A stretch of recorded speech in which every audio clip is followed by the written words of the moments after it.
সংগঠন বাংলাদেশ জাতীয়তাবাদী ছাত্রদল ঢাকা বিশ্ববিদ্যালয় কর্তৃক আয়োজিত আজকের এই মিছিল পরবর্তী বিক্ষোভ সমাবেশে উপস্থিত ঢাকা বিশ্ববিদ্যালয়ের বিভিন্ন হল পর্যায়ের নেতৃবৃন্দ, ঢাকা বিশ্ববিদ্যালয়ের নেতৃবৃন্দ, সবাইকে সংগ্রামী শুভেচ্ছা ও অভিনন্দন।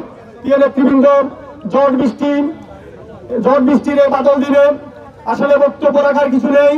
একটি কথা বলতে চাই, এই ছাত্রলীগের সন্ত্রাসীরা তাদের আশ্রয় প্রশ্রয়ে এই ক্যাম্পাসকে অশান্ত করার জন্য ঢাকা বিশ্ববিদ্যালয় ক্যাম্পাসকে এই ককটেল পাঠিয়ে, এই বোমা পাঠিয়ে এই সাধারণ শিক্ষার্থীদেরকে ভয়ভীতি সঞ্চার করতে চায়।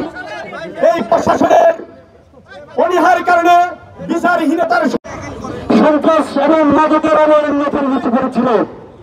তাদের এই সন্ত্রাসের বিরুদ্ধে বাংলাদেশ জাতীয়তাবাদী ছাত্রদল বিগত 10 দশক অনবরত সংগ্রাম করে এসেছে।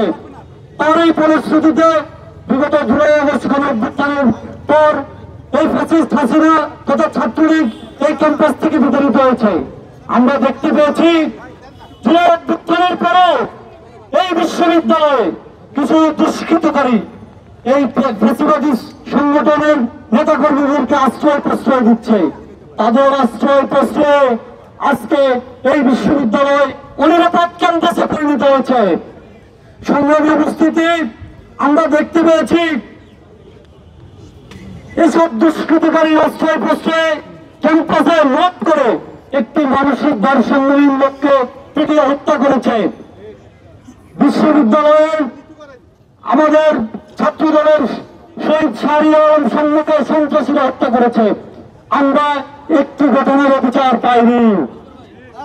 আমরা প্রশাসনকে বলে দিতে চাই, যদি বিশ্ববিদ্যালয় নিরাপত্তা দিতে ব্যর্থ হন অবিলম্বে আপনাদের পদত্যাগ করেন, নাহলে বাংলাদেশ জাতীয়তাবাদী ছাত্রদল বসে থাকবে না। তারা সাধারণ শিক্ষার্থীদের নিয়ে আপনাদের পদত্যাগ নিশ্চিত করবে। সবাইকে ধন্যবাদ। বাংলাদেশ জিন্দাবাদ। বাংলাদেশ